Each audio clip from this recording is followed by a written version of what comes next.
Une des énigmes un peu folles du XXe siècle. En plein hiver 1976, en décembre, on est en plein cœur des Vosges, aux alentours de la petite commune de Rambervillers. Des forestiers font une découverte étrange, des empreintes d'un animal inconnu, des empreintes de carnassiers. Malgré leur grande expérience, ils ne savent pas ce que c'est. Ils ne savent pas non plus ce que leur découverte va provoquer comme onde de choc dans la région et au niveau national dans les mois qui suivent. Voyons le tableau de chasse. Fin mars 77, 7 brebis se retrouvent égorgées. Le 30 mars au soir, 10 bœufs sont attaqués. Le 16 avril, un jeune taureau est égorgé. 17 brebis et 4 agneaux sont tués le 27 avril. 8 brebis le 5 mai, 21 le 6, 6 le 22 mai, 3 le 2 juin, ainsi jusqu'à janvier 78. C'est plus d'une centaine de moutons, des vaches, un taureau et un poulain vont être trouvés égorgés à Rambervillers, Châtel-sur-Moselle et la Bresse. C'est la stupéfaction et l'inquiétude chez les villageois. Les médias s'emparent de ces faits divers. L'animal inconnu devient la bête des Vosges. Et les témoins viennent alimenter cette tragédie. Une villageoise est témoin de la mort d'une biche, attaquée par une créature étrange. Mais il n'y a aucune attaque contre des personnes. Des battues ont lieu, sans succès, et les attaques continuent. Un témoin parle d'une bête de 60 kilos, aux oreilles noires, la queue pendante. On retrouve du poil, beaucoup pensent à un loup, mais personne ne sait avec certitude ce qui tue le bétail. Et très vite, l'affaire va prendre une drôle d'allure et basculer dans une peur panique. Tout le monde se demande s'il s'agit d'un loup ou d'un renard. On va jusqu'à dire peut-être un monstre. Il y a de quoi se poser des questions légitimes. La presse locale joue son rôle d'amplificateur en faisant la une de ses éditions avec des titres provocateurs. On frissonne d'angoisse. Instinctivement, on pense à la bête du Gévaudan. Le zinc du café local ne désemplit pas et chacun y va de son idée ou de son commentaire. C'est pas ça qui va rameuter les touristes. Sans parler que ça va mettre une belle pagaille dans les esprits. Vous allez voir que tout le monde va soupçonner son voisin d'ici peu. C'est encore une magouille politique. N'allez pas chercher midi à 14h. C'est simplement une affaire de jalousie ou de vengeance, ou les deux à la fois. Les mois passent et la presse titre à nouveau « Nouvelle victime, la bête des Vosges est de retour ». Une bête est aux portes des villages vosgiens et attend patiemment de passer à l'attaque. On écrit mais on ne sait rien comme toujours. La rumeur va bon train et se répand dans toute la vallée comme une traînée de poudre. Plusieurs personnes auraient vu cette monstrueuse bête. On essaye de dresser un portrait robot mais difficilement. On décrit une sorte de loup atroce, aux yeux rouges, le poil hérissé. À peine entrevu à la lisière de la forêt. D'autres l'ont vu, c'est certain. C'est un plantigrade assez trapu mais de grande taille. Il pousse des grognements qui glacent le sang. Et l'histoire ne s'arrête pas là malheureusement. Les journaux publient à nouveau à la une « La bête a encore frappé ».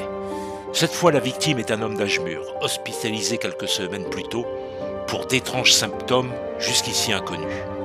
Il porte la marque précise de la morsure de l'animal. Des gens disent avoir aperçu le monstre sanguinolent. Ils se persuadent, ils sentent sa présence. C'est pas tout le monde se calfeutre chez soi et les enfants sont priés de ne pas sortir.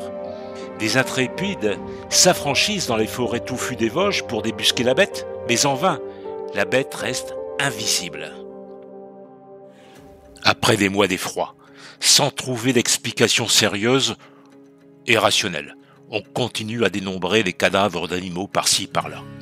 On voit un jour débarquer les reporters de la télévision française. Paris s'empare de l'affaire. Le soir même, au JT de 20h, le présentateur évoque le sujet de la fameuse bête des Vosges. Les chroniqueurs parisiens s'en donnent à cœur joie et se lâchent dans leurs commentaires, on dirait aujourd'hui sans flamme. Ces Vosgiens leur apparaissent comme des arriérés et ils dramatisent. Le préfet des Vosges est même obligé d'intervenir et de faire interdire aux enfants d'aller en forêt. Les médias parisiens s'installent sur place pour quelques jours pour obtenir le meilleur témoignage. Cela nous rappelle d'autres événements plus tragiques. L'information se répète. Ça tourne en boucle sur l'histoire des moutons égorgés et cela fait de l'audience, bien sûr. Un article de l'Express en 1977 évoque les habitants de la Bresse comme une communauté de 4 à 5 000 personnes, repliée sur elle-même, qui a longtemps vécu à l'écart, des marginaux en somme. Ça a beaucoup marqué la population. Ils s'en souviennent encore. Pourtant, pendant une battue à Domèvre-sur-Durbion, la bête essuie une vingtaine de coups de feu, mais sans l'atteindre. Les nombreuses battues et pièges ne réussissent pas à déjouer la mystérieuse créature. Durant une de ces battues, 4 chiens policiers spécialisés dans ce genre de poursuite refusent de suivre les pistes, pourtant très nettes laissées par la bête. Un autre chien, réputé comme étant le meilleur chien policier du pays, est lancé sur ses traces. Ce dernier accepta de suivre les traces, mais avec une certaine lenteur. La bête des Vosges réussit à gagner beaucoup de terrain sur ses poursuivants. Nombreux sont ceux qui croient que la bête des Vosges n'est pas un animal sauvage, mais bien l'animal domestique d'un fou.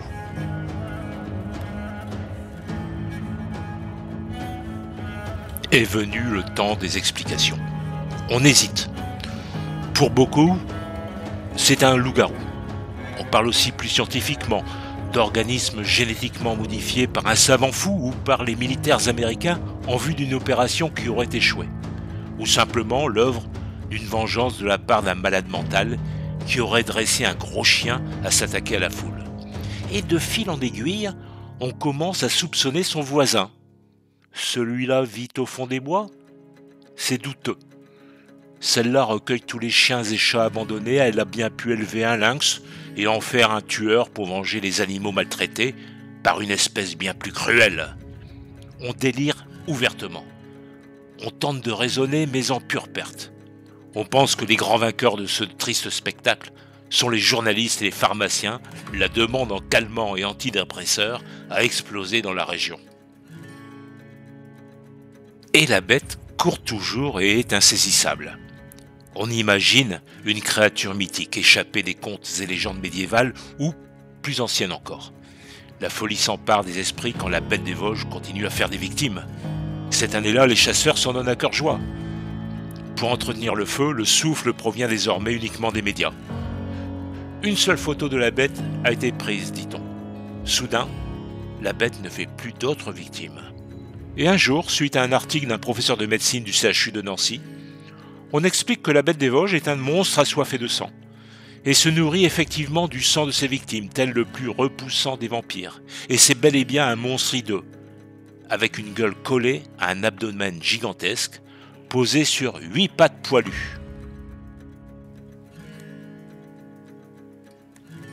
Enfin, le phénomène s'arrête. L'animal a fui, est mort ou il s'est allé se cacher au fond des bois. Chacun a sa thèse qui raconte son rapport à la nature, aux forêts vosgiennes. La bête, elle, la véritable bête, celle qui a tué, demeure à ce jour introuvable et non identifiée. Vraiment, 20 ans plus tard, en 1994, les massacres reprennent. L'animal tue quelques dizaines de bêtes avant d'être identifié. C'est une louve. Son corps est retrouvé le 19 mai 1995. C'est ainsi que la bête des Vosges entre dans la légende et dans le folklore vosgien. On trouve aujourd'hui des bières ou encore des terrines artisanales des Vosges et de Lorraine estampillées la bête des Vosges, qui font toujours planer un certain mystère. Si vous avez envie de vous imprégner de cette culture et de la tradition de cette très jolie région, c'est exactement ce qu'il vous faut. Belle découverte de cette région.